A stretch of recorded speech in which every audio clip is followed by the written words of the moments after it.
الحمد للہ من لا نبی بعدہ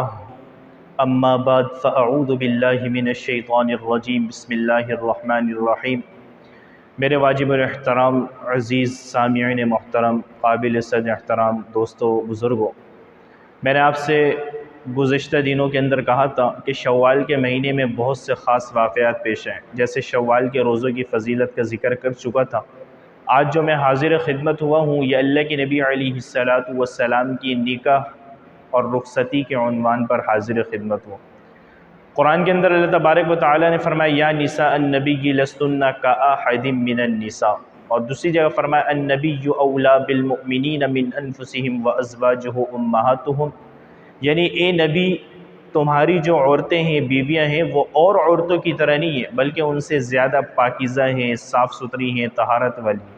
اور ایک جگہ یہ بھی رب نے فرمایا کہ تمہاری جو ازواج ہیں وہ مسلمانوں کی مائیں ہیں، اور مسلمانوں کا حق ان پر زیادہ ہے۔ جیسے مسلمانوں کا اللہ نے یہ کہا کہ نبی پر اطاعت کا، نبی کی پیروی کا، نبی کے آداب احترام کا، عزت کا، اسی طرح ان کی عظمت کا، جس طرح انسان مسلمانوں پر حق ہے، اسی طرح ان کی ازواج کا بھی مسلمانوں کا احترام، آداب، ان کی جو ہے نا عزت عظمت کا حق ہے۔ اب شوال کے مہینے میں اللہ کے نبی علیہ السلام کی حضرت عائشہ رضی اللہ عنہا سے نکاح ہوئی، اور شوال ہی کے مہینے میں سیدہ عائشہ رضی اللہ عنہا کی ولادت ہوئی۔ اگرچہ وفات ماہ رمضان کے مبارک کے مہینے میں ہوئی 17 رمضان کو، لیکن ولادت شوال کے مہینے میں ہوئی، اور رخصتی بھی اللہ کے نبی کی جو ہے نا حضرت عائشہ کے ساتھ اسی شوال کے مہینے میں ہوئی۔ اب یہ حضرت عائشہ کون ہے؟ یہ مسلمانوں کی مائیں، جسے ام المؤمنین بھی کہا جاتا ہے، یہ آپ صلی اللہ علیہ وسلم کی زوجہ ہیں، اور وہ عائشہ ہیں جو عابدہ بھی کہلاتی ہیں، زاہدہ بھی کہلاتی ہیں، اور جو ہے نا یوں سمجھ لے مدرسۃ المعلمات کی جو ہے نا بنات کی جو مدرسہ نبوت کی، اس کی جو ہے نا بہترین مدرس بھی کہلاتی ہیں۔ اور سب سے بڑی بات یہ ہے کہ فقہ کے اندر، مسائل کے اندر بڑی مہارت ہیں، تجربہ کار ہیں۔ بڑے بڑے صحابہ کرام حضرت عائشہ رضی اللہ عنہا سے پردے میں آ کر دینی مسائل، فقہی مسائل، علمی باتیں ان سے پوچھا کرتے تھے۔ اور ایک صحابہ کا روایت بھی ہے کہ ہم محمد صلی اللہ علیہ وسلم کے ساتھیوں کو جب بھی کوئی اہم مسائل پیش آتا یا کوئی مسئلہ پوچھنا ہوتا تو ہم سیدھا حضرت عائشہ رضی اللہ عنہا کی خدمت میں حاضر ہوتے ہیں اور ان سے جا کر یہ دریافت کرتے ہیں، تو ان کے ذریعے ہمیں مسائل کا جو ہے علم ہوتا۔ اسی طرح میرے محترم دوست اور بزرگوں، ایک روایت میں یہ بھی ہے کہ حضرت عائشہ رضی اللہ عنہا سے ایک صحابہ نے کہا کہ میں نے بڑے بڑے صحابہ جو اللہ کے نبی علیہ السلام کے ساتھ بیٹھا اٹھا کرتے تھے، میں نے انہیں دیکھا کہ حضرت عائشہ سے بڑے بڑے فرائض کے مسائل بھی پوچھا کرتے تھے، اور آپ صلی اللہ علیہ وسلم حضرت عائشہ سے بہت زیادہ محبت کرتے تھے۔ جب ان کے اوپر منافقین نے جب الزام لگایا تھا، تہمت لگایا تھا، تو کچھ سادہ منافقین ان منافقین کے پیروگنڈا میں آ چکے تھے، تو اللہ پاک نے قرآن کے اندر سورۃ النور ہے، اس کی بے شمار اور بہت سی آیتیں حضرت عائشہ کی پاک دامنی، عفت اور ان کی جو ہے نا پاکیزگی کے جواب میں جو ہے نا گواہی کے طور پر اللہ نے قرآن مجید کی وہ آیتیں نازل کی۔ یوں سمجھ لیں کہ کلام اللہ سے اللہ تعالیٰ نے ان کی پاک دامنی کی گواہی دی، اور یوں سمجھ لیں کہ اللہ تعالیٰ حضرت عائشہ کی گواہی کے لیے خود میدان میں آ گئے، کیونکہ اس کی وجہ یہ تھی کہ پاک پیغمبر کی عزت اور ناموس کا مسئلہ تھا۔ اسی طرح میرے محترم دوست اور بزرگ، حضرت ام سلمہ یہ کہتی ہیں کہ حضرت عائشہ رضی اللہ عنہا نے مجھ سے ایک موقع پر فرمایا کہ ایک موقع پر اللہ کے نبی علیہ السلام نے حضرت عائشہ سے فرمایا کہ عائشہ، جبریل امین علیہ السلام آئے اور تمہیں سلام کہہ رہے ہیں۔ تو انہوں نے کہا وعلیہ السلام ورحمۃ اللہ، یعنی جبریل پر بھی اللہ کی سلامتی اور رحمت ہو۔ پھر کہنے لگی کہ مجھے جبریل امین نظر نہیں آ رہے تھے، لیکن اللہ کے نبی علیہ السلام جبریل امین کو دیکھ رہے تھے۔ پھر کہنے لگی کہ ایک موقع پر حضرت عائشہ رضی اللہ عنہا نے کہا کہ اللہ کے نبی علیہ السلام نے مجھ سے 3 رات مسلسل یہ فرمایا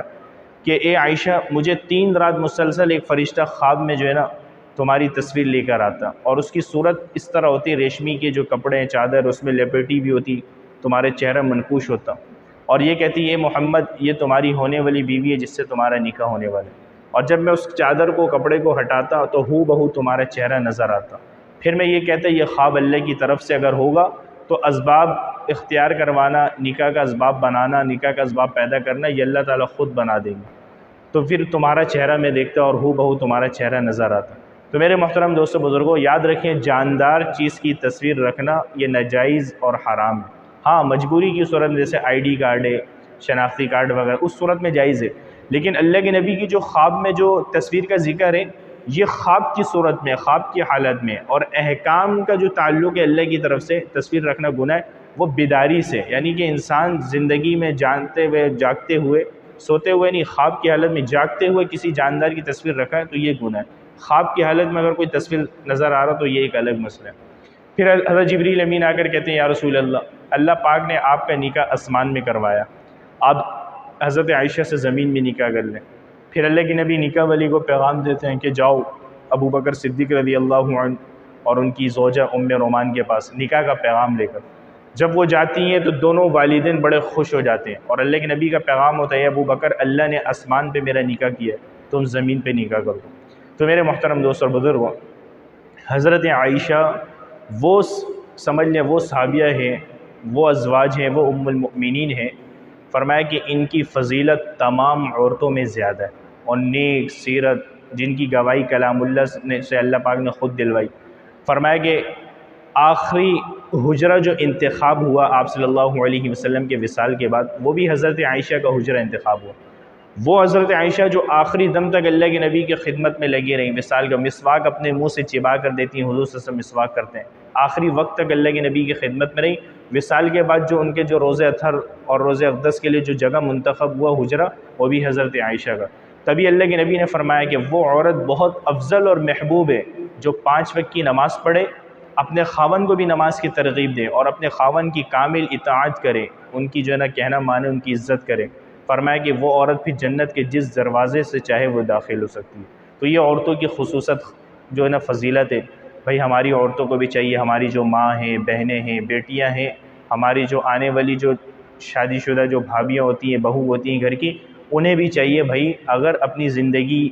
گزارنا ہے تو حضرت عائشہ کی زندگی کو نمونہ کے طور پہ دیکھ لے اور اس کو اپنی زندگی پہ عمل میں لانے کی کوشش کرے، ان کے مطابق زندگی گزارنے کی کوشش کرے، سادگی، مٹھاس، محبت، پیار، پھر اپنے خاوند کی اطاعت، پھر اللہ کی احکامات، پھر حضور کی جو ہے نا فرما برداری، پھر آخری وقتوں کے اندر نہ نیکیوں کا کام کرنا۔ جب تک زندگی تھی حضور کی خدمت میں لگی رہی، اور جب زندگی حضور کی ختم ہو گئی، جب حضور صلی اللہ علیہ وسلم وصال ہو کے چلے گئے تو یاد الہی میں اور دین کی خدمت میں وقت گزارتی رہیں۔ تو یہ حضرت عائشہ کی فضیلت ہے۔ تو اگر ہماری عورتیں بھی اس طرح نیک بن جائے، 5 وقت کی نماز کی پابند ہو جائے، خاوند کو بھی نماز کی ترغیب دیں اور جو ہے نا دین کے احکامات اور خاوند کی اطاعت فرما برداری کریں، تو میرے نبی کا فرمان ہے جنت کے جس دروازے سے چاہے داخل ہو جائے۔ تو اگر وہ خوش نصیب عورت بننا چاہتی ہے تو وہ ان احادیث مبارکہ پہ عمل کرے اور حضور کی سیرت طیبہ پہ عمل کرتے ہوئے حضرت عائشہ کی صفات کو اپنائے، حضرت عائشہ کی پاک دامنی عفت کو اپنائے اور ان کی طرز عمل پر زندگی گزاریں، تاکہ پھر زندگی گزارنے میں اللہ دنیا اور آخرت میں ہمیں کامیابی نصیب فرمائے۔